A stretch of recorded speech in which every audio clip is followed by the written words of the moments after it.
Hello my YouTube family, we are back with another video and you are watching deep learning. जो आज हम discuss करेंगे वो रहेगा प्रेजेंट इंडेफिनिट टेंस। कह लीजिए कि हम इसको क्या बोलते हैं, डेली रूटीन के जो सेंटेंसेस होते हैं, डेली आपने जो भी काम किया उसको आप इंग्लिश में कैसे बनाएंगे और कैसे उसको इंग्लिश में बोलेंगे, तो आज हम उस पर डिस्कस करते हैं। तो इसमें हम देखते हैं, देखिए आज जो हमारा है प्रेजेंट इंडेफिनिट टेंस है और सिंपल भाषा में उसको ये कह लीजिए कि डेली वाक्य को कैसे हम इंग्लिश में बनाते हैं। तो इसकी पहचान सबसे पहले सबसे जरूरी है कि पहचान कैसे करेंगे हिंदी में। ठीक, तो हिंदी में पहचान कैसे करेंगे? अगर वाक्य ता है, ते है, ती है, ताहू पर खत्म होता है या जो भी काम आप रोज करते हैं ऐसा आपको कुछ प्रतीत होता है किसी वाक्य में, तो आप वहां पे क्या पहचान करेंगे कि वो किसका सेंटेंस है, प्रेजेंट इंडेफिनिट का। ठीक, किसका है, प्रेजेंट इंडेफिनिट का। आई रिपीट, किसका होगा, प्रेजेंट इंडेफिनिट का।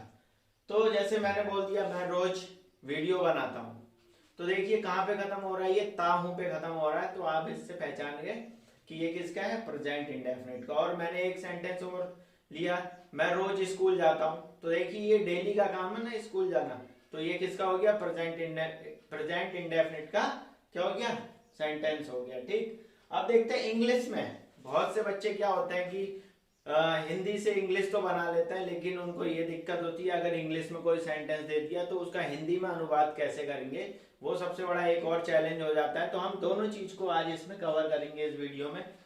तो देखिए अंग्रेजी में कैसे पहचान करेंगे किसकी, प्रेजेंट इंडेफिनिट टेंस की अंग्रेजी में कैसे पहचान करेंगे।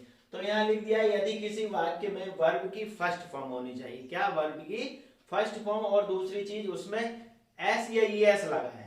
एस या ई एस, दो चीजें ध्यान रखनी है कि वर्ब की फर्स्ट फॉर्म होनी चाहिए और एस या ई एस लगा होना चाहिए। और अगर इसमें नेगेटिव वाक्य आ गया, मतलब नकारात्मक वाक्य आ गया जिसमें नहीं शब्द का, मैं स्कूल नहीं जाता हूँ, मैं नहीं खेलता हूँ, मैं मार्केट नहीं जाता हूँ, इस प्रकार से इसमें नहीं शब्द आ रहा है, तो उसके लिए डू नॉट और डज नॉट देखेंगे। ठीक, डू नॉट और डज नॉट, इन चारों चीजों में से अगर आपके पास कोई भी चीज है इंग्लिश में, इंग्लिश के वाक्य में लगी हुई दिख गई, क्या, वर्ब की फर्स्ट फॉर्म होनी चाहिए या फिर एस या एस लगा होना चाहिए वर्ब की फर्स्ट फॉर्म में।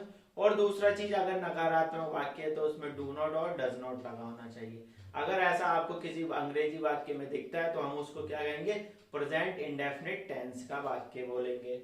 तो देखिए अब इसके कुछ रूल हैं, तो हमने शॉर्ट फॉर्म में इसको लिख दिया PIT rule. Present indefinite tense का जो क्या है रूल है वो देख लेते हैं। सब्जेक्ट प्लस वर्ब की फर्स्ट फॉर्म में एस या ई एस, राइट, क्या, वर्ब की फर्स्ट फॉर्म में एस या ई एस और ऑब्जेक्ट।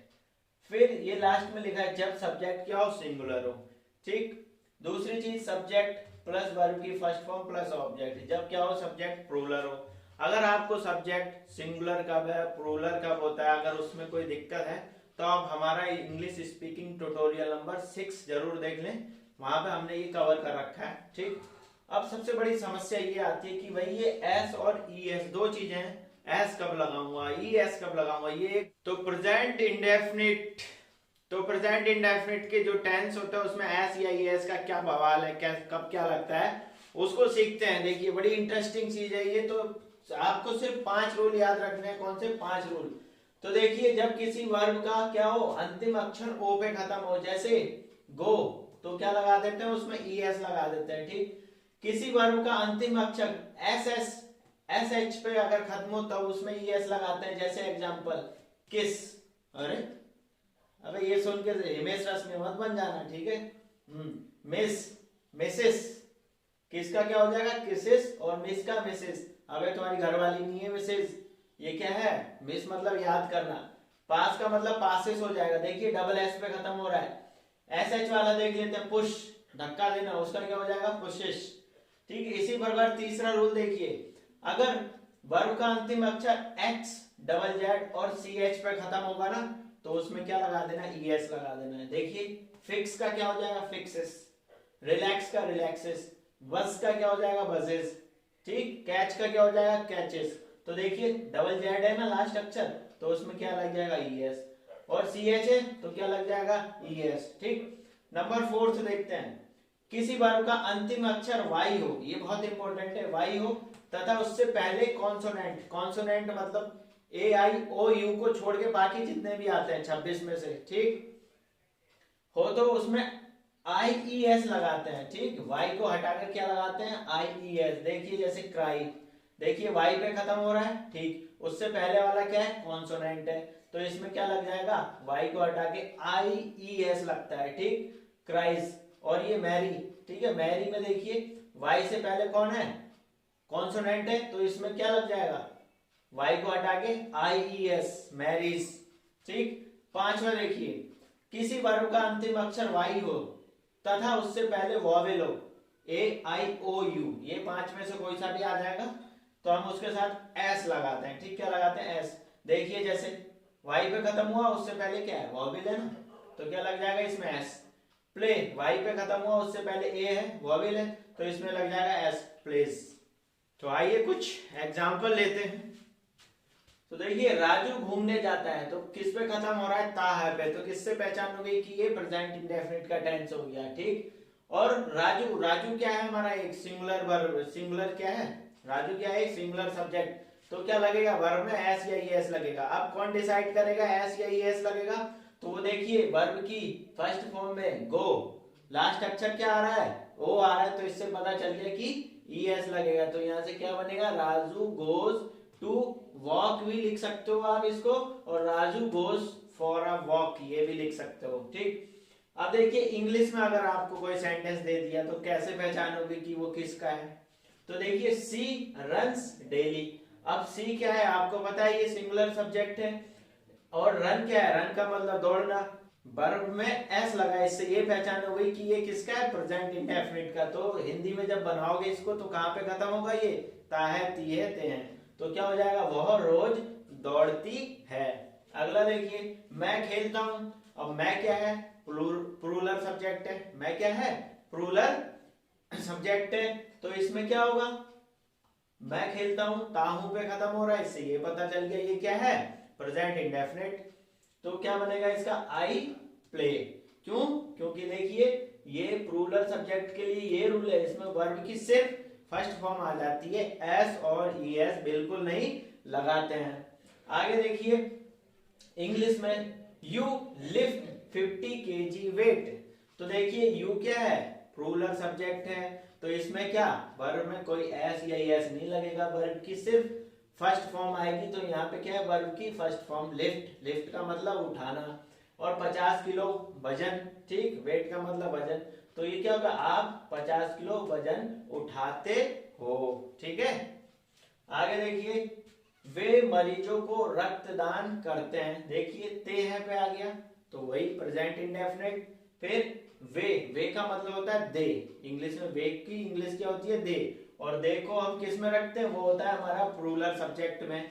तो बस क्या कर देना है आपको, सब्जेक्ट रखना है, वर्ब की फर्स्ट फॉर्म लगा देनी है और ऑब्जेक्ट लिख देना है। तो दे डोनेट, क्या, donate blood to the patients, ठीक, क्या है ये, पेशेंट्स है, ठीक। Ramesh gets up at 5 o'clock in the morning, तो देखिए रमेश क्या है, रमेश क्या है, एक सिंगुलर सब्जेक्ट है, ठीक। वर्ब इसमें क्या है, गेट, और गेट की वर्ब में क्या लगा है, एस लगा है, तो भाई साहब इससे क्या पता चल गया ये कि प्रेजेंट इंडेफिनिट का है। तो इसको क्या बनाओगे, रमेश 5 बजे उठ जाता है, या रमेश को क्या बोलोगे, रमेश सुबह 5 बजे उठता है, ठीक। अगला देखिए, वह कार चलाना जानता है, तो देखिए ताहे पे तो प्रेजेंट इंडेफिनिट। फिर सब्जेक्ट को ढूंढो, सब्जेक्ट वह, और वह किस में आता है, सिंगुलर सब्जेक्ट में, राइट। तो इसकी क्या इंग्लिश बनाओगे, ही, और वर्ब में क्या लगेगा, क्योंकि ये क्या है, सिंगुलर है, एस या फिर ईएस। तो देखिए ये क्या है, डब्लू, डब्लू का मतलब क्या हुआ, ये क्या है, कॉन्सोनेंट है ना, और कॉन्सोनेंट के लिए हम क्या लगाते हैं, एस लगाते हैं। तो he knows how to drive car, ठीक है, वह कार चलाना जानता है। तो अब बात करते हैं प्रेजेंट इंडेफिनिट नेगेटिव का मतलब, ठीक है, नकारात्मक वाक्य होगा अगर प्रेजेंट इंडेफिनिट का, तो उसको कैसे बनाएंगे, अच्छा पहचान उसकी कैसे होगी।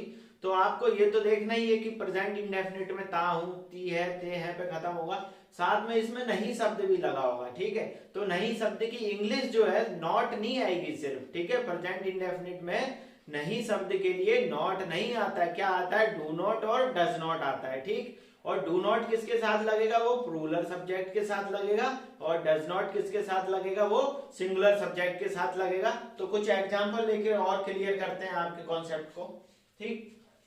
तो देखिए, subject plus does not plus verb की फर्स्ट फॉर्म प्लस ऑब्जेक्ट। अब देखिए ये सिंगुलर सब्जेक्ट के लिए है, ठीक, लेकिन इसमें क्या नहीं लगाया, वर्ब में एस या एस नहीं लगाया। पूछो क्यों, बोलो बोलो क्यों।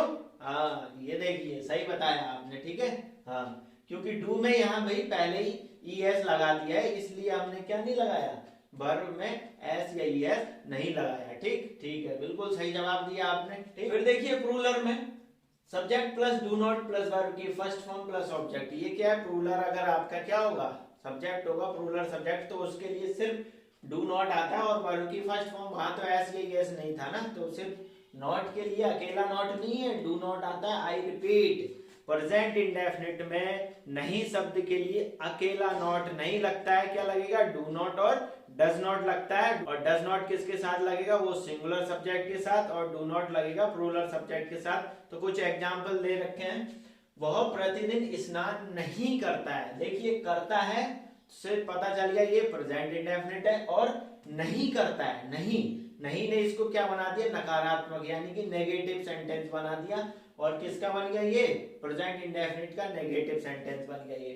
तो इसको कैसे बनाएंगे, देखिए वह के लिए आप क्या लगाते हैं, ही, और ही क्या है, हमारा सिंगुलर सब्जेक्ट है, तो सिंगुलर सब्जेक्ट के लिए नहीं शब्द आया है, तो क्या लगाओगे, डज नॉट, बिल्कुल सही बता रहे हो आप, ठीक। तो क्या लगेगा, ही डज नॉट। फिर स्नान, नहाने को भाई देखो पहले क्या करते थे, बात लगा देते थे, ठीक, आई बात डेली, मैं रोज नहाता हूँ, लेकिन ये सब ओल्ड हो गया है ना, तो आप क्या करेंगे, यहाँ पे टेक बात का यूज करेंगे, ज्यादा प्रॉपर है और कहने में भी अच्छा लगता है। तो क्या होगा, he does not take a bath daily, ठीक है, he does not take bath daily, ठीक। अब देखिए इंग्लिश में कैसे पहचानेंगे भाई, अगर नॉट है तो कैसा होना चाहिए, डू नॉट या डज नॉट के साथ लगा होना चाहिए। देखिए uncle does not meet me, ठीक है, मीट मी, तो क्या होगा, अंकल चाचा चाची, सॉरी अंकल क्या होगा, चाचा, तो या आप अंकल लिख दो या चाचा लिख दो, ठीक। तो अंकल डज नॉट, देखिए डज नॉट का मतलब यहाँ क्या है, सिंगुलर सब्जेक्ट के साथ लगता है ना डज नॉट, और नॉट के साथ भी आता है डज नॉट, तो क्या हो जाएगा, अंकल मुझसे नहीं मिलते हैं। मीट का मतलब यहाँ क्या होता है, मिलना, और मी मतलब मुझसे, अंकल मुझसे नहीं मिलते हैं। आप अंग्रेजी नहीं बोलते हो, यू, देखिए आप क्या है, प्लूरल सब्जेक्ट है, और नहीं के लिए क्या लगता है प्लूरल सब्जेक्ट में, डू नॉट, बिल्कुल ठीक। तो क्या लगा, you do not speak English. अब देखिए इंग्लिश में अगर आपके पास लिखा हुआ आ गया, they do not play daily, तो देखिए डू नॉट आ गया ना, और सब्जेक्ट क्या है आपका, प्लूरल है, बिल्कुल ठीक। तो क्या हो जाएगा, वे रोज नहीं खेलते हैं। आगे देखिए, उसके दोस्त उस पर भरोसा नहीं करते हैं, तो ये ऐसा चलता रहता है दोस्तों में, कभी भरोसा नहीं करते हैं कभी करते हैं, ठीक है, तो ये तो छोटी मोटी बात है, दोस्तों में चलता रहता है। अभी तो आपने कहा कि सिंगुलर सब्जेक्ट है हिज, ठीक, लेकिन आप एक चीज देखो, सिंगुलर सब्जेक्ट ये हो जाता है, लेकिन ये देखिए दोस्त, एक से ज्यादा दोस्त की बात हो रही है ना, तो ये क्या बन गया, प्लूरल सब्जेक्ट बन गया। तो हिज फ्रेंड्स, फ्रेंड्स, और प्लूरल सब्जेक्ट के लिए do not, his friends do not trust him, ठीक है, उसके दोस्त उस पर भरोसा नहीं करते हैं, ठीक। तो भरोसे वाले दोस्त बनाया करो भी। अब देखिए इंग्लिश में, रानी डज नॉट वॉक डेली, ठीक है, रानी डज नॉट वॉक डेली, देखिए डज नॉट लगा है, और रानी क्या है, सिंगुलर सब्जेक्ट है, तो क्या हो गया ये, बिल्कुल प्रेजेंट इंडेफिनिट का नेगेटिव वाक्य होगा। खत्म कहाँ होगा, ताहती पे, और बीच में नहीं शब्द भी आएगा। तो रानी रोज नहीं घूमती है। तो अब प्रेजेंट इंडेफिनिट के इंटेरोगेटिव वाक्य देखते हैं, जिसको कहते हैं प्रश्नवाचक चिन्ह। मतलब इसमें आपको डाउट होगा कुछ, मतलब हिंदी में कैसे पहचानेंगे, लिखा होगा कि क्या आप रोज स्कूल जाते हो, तो इसमें क्या से शुरू हो रहा है ना, क्या से शुरू हो रहा है, खत्म कहाँ पे हो रहा है, वही ता है ती है ते हैं पे, तो लेकिन क्या से शुरू हो रहा है। अब क्या के लिए आप व्हाट का यूज नहीं करेंगे, यहाँ पे क्या हेल्पिंग वर्ब को आगे ले आएंगे, और हेल्पिंग वर्ब कौन है इसमें, डू और डज, इसको आगे ले आएंगे सबसे पहले, सब्जेक्ट से भी पहले लगाएंगे। देखिए आप डाउट, इसको मैंने क्यों नाम दिया है, तो आप किसी से कुछ पूछते हो ना, क्या आप स्कूल जा रहे हो, हैं, क्या आप स्कूल जाते हो, आपके मन में डाउट है तभी तो आपने पूछा, कोई आपके मन में संदेह है तभी तो आपने पूछा। क्या आप रोज क्रिकेट खेलते हो, तो आपके मन में डाउट था तो आपने क्या से पूछ लिया। तो जब भी आपको ऐसा डाउट हो प्रेजेंट इंडेफिनिट में, तो आप उसको इंग्लिश में किससे पूछोगे, डू या डज लगा के। ठीक, कुछ एग्जांपल देखते हैं और क्लियर होगा। तो रूल देख लेते हैं। तो रूल क्या है, डू डज सब्जेक्ट फिर वर्ब की फर्स्ट फॉर्म प्लस ऑब्जेक्ट। जब क्या हो, प्रेजेंट इंडेफिनिट में आपको डाउट हो, यानी कि हिंदी में देखा लिखा हुआ आपने कि वाक्य क्या से शुरू हो रहा है और ता है ती है ते है पे खत्म हो रहा है, तो आप किस में बनाओगे उसको, प्रेजेंट इंडेफिनिट के इंटेरोगेटिव में। ठीक, और स्पीकिंग में हम उसको डाउट की फॉर्म में देखते हैं कि डाउट हो रहा है मेरे मन में। ठीक है, तो हम डू डज से उसको बनाएंगे। तो देखिए, क्या आसमान में तारे चमकते हैं। अब मेरे मन में डाउट हुआ, मैंने पूछ लिया आपसे, ठीक है, क्या आसमान में तारे चमकते हैं, इस प्रकार से मेरे मन में डाउट हुआ और मैंने आपसे पूछ लिया, तो उसकी इंग्लिश कैसे बनाओगे। अच्छा देखिए, आसमान में तारे, ठीक है, तारे क्या हुए, यहाँ पे तारा सब्जेक्ट है। ठीक, तो तारे एक से ज्यादा है ना, तो यहाँ पे तारे क्या होंगे, प्लूरल होंगे। ठीक है, क्या होंगे, प्लूरल। तो आप डज नहीं लगाओगे, डू लगाओगे। ठीक है, do the stars shine in the sky. Shine का मतलब क्या होता है, चमकना। जो होंडा शाइन होती है ना, हाँ, वो इसी से ली गई है। ठीक है, कि चमकदार बाइक। ठीक है, do the stars shine in the sky. अच्छा ठीक, अब इंग्लिश में आपके पास कोई सेंटेंस लिखा हुआ आ गया, डू यू प्ले डेली। तो देखिए, मैंने बोला ना प्रेजेंट इंडेफिनिट में जब भी आपके मन में डाउट होगा तो क्या होगा, यहाँ पे डू या डज लगा हुआ होगा। यहाँ डू है, क्यों, क्योंकि यू आपका क्या है, प्लूरल सब्जेक्ट है। तो ये क्या हो गया, डू यू प्ले डेली, क्या तुम रोज खेलते हो, क्या आप रोज खेलते हो। ठीक, आगे देखो, क्या रेखा स्कूल जाती है। क्या रेखा स्कूल जाती है। देखिए, छोड़िए इसकी इंग्लिश। ठीक है, तो क्या हो जाएगा, रेखा क्या है, सिंगुलर है, तो यहाँ पे क्या आएगा, does. Does Rekha go to school. ठीक, does Rekha go to school, तो इसका क्या होगा, आप लिख लेंगे does Rekha go to school. अब देखिए इंग्लिश में आपका लिखा हुआ आ गया, does she take bath daily. Does she take bath daily, sorry, does he take bath daily. तो इसका मतलब क्या हुआ भाई, सिंगुलर, उसके साथ डज लगा हुआ आ गया, तो ये किसका सेंटेंस बनेगा, डाउट का। और डाउट का जब हम हिंदी बनाते हैं तो क्या से शुरू करके सेंटेंस को बनाएंगे, तो क्या होगा, क्या वह रोज नहाता है। ठीक है, क्या वह रोज नहाता है। अगर वो आंसर देगा yes I take bath daily, ठीक, तो रोज नहाता है, उसने मना करना है तो क्या बोलेगा, no I do not take bath daily. ठीक, तो जब नहीं नहाएगा रोज तो क्या मलच्छ कह दोगे उसको, नहीं रे मलच्छ नहीं, वो एक साइंटिफिक रीजन की वजह से बोल रहा है। अगर आप साबुन या फिर शैम्पू लगा के नहाते हैं ना, तो ये क्या होगा, आपकी स्किन को डल कर देते हैं। ठीक, और रैसेस हो जाते हैं, घमोरियां हो जाती हैं, तब आप डॉक्टर के पास भागते हो ना, हमको ये हो गया कि वो हो गया है। तो अगर आप डेली शैम्पू साबुन से नहाते हो तो आपको ऐसी स्किन रैशेज वाली प्रॉब्लम हो सकती है। ठीक, तो अगर आपको डेली नहाना है तो आप हिम्मत लगाओ, तो आप साबुन वुबुन ना लगाएं और शैम्पू का भी यूज ना करें, सिंपली आप नहा लें। ठीक, और अगर आप नहाते हो तो आपको कम से कम एक दिन का गैप देना चाहिए। ठीक है, ये साइंटिफिक रीजन है, मैं नहीं कह रहा हूँ, तो मैं आपके ऊपर छोड़ता हूँ, आप जो करना चाहो। ठीक है, अब देखिए एक और छोटी सी प्रॉब्लम और आ जाती है इसमें, कि इंटेरोगेटिव और नेगेटिव दोनों एक साथ आ जाए।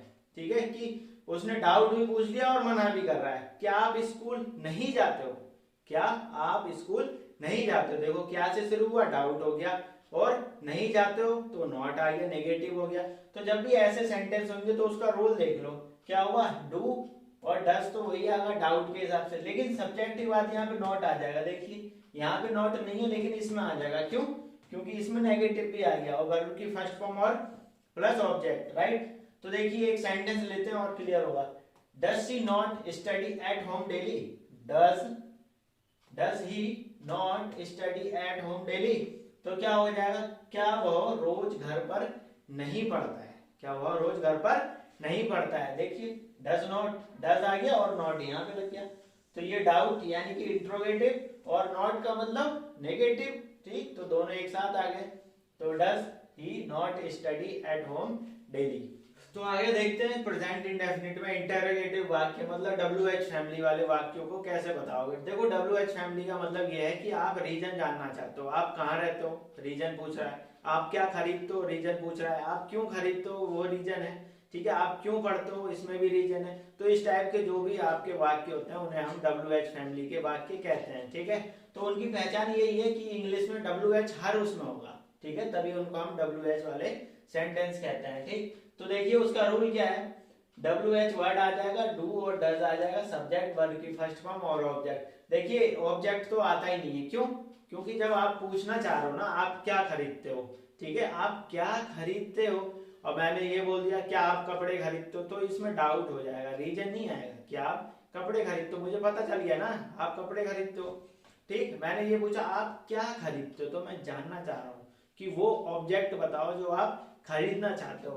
तो WH फैमिली के क्वेश्चन में ऑब्जेक्ट नहीं आता है। ठीक, तो देखिए तुम कहाँ रहते हो, देखो तुम कहाँ रहते हो, मैं जानना चाहता हूँ ना कहाँ रहते हो, उस जगह का नाम बताओ। तो ये WH फैमिली का हो गया ना। तो कहाँ के लिए वेयर का इस्तेमाल करते हैं, तो वेयर डू यू लिव। ठीक है, अब अगला सेंटेंस इंग्लिश में लिखा हुआ आ गया, वेयर डू यू गो।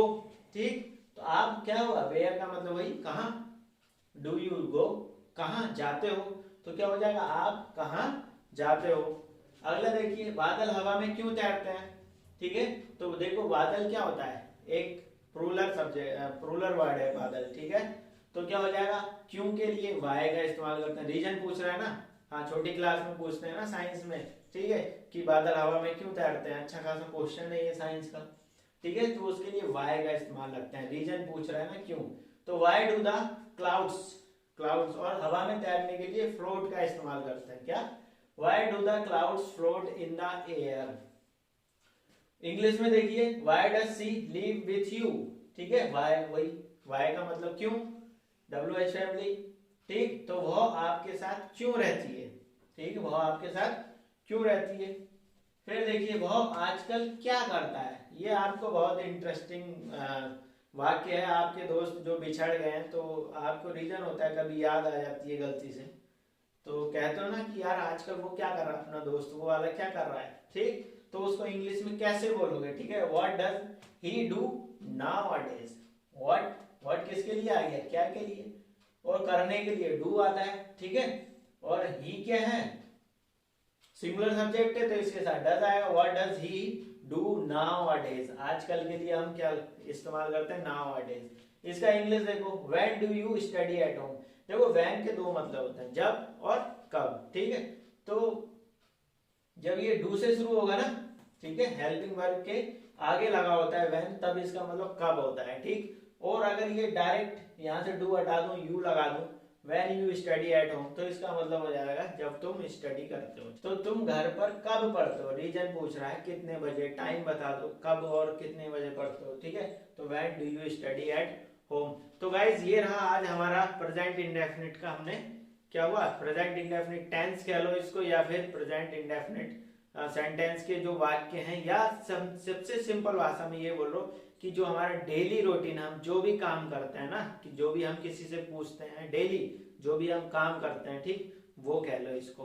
तो गाइज आई होप कि आपको ये समझ आया होगा। अगर आपको कहीं भी डाउट हुआ हो कमेंट करें हमें, और अपने डाउट का सॉल्यूशन जरूर प्राप्त कर लें। ठीक है, और वीडियो को लाइक शेयर तो जरूर करें, और हमें सपोर्ट करते रहें। मिलते हैं अगली वीडियो में। जय हिंद दोस्तों।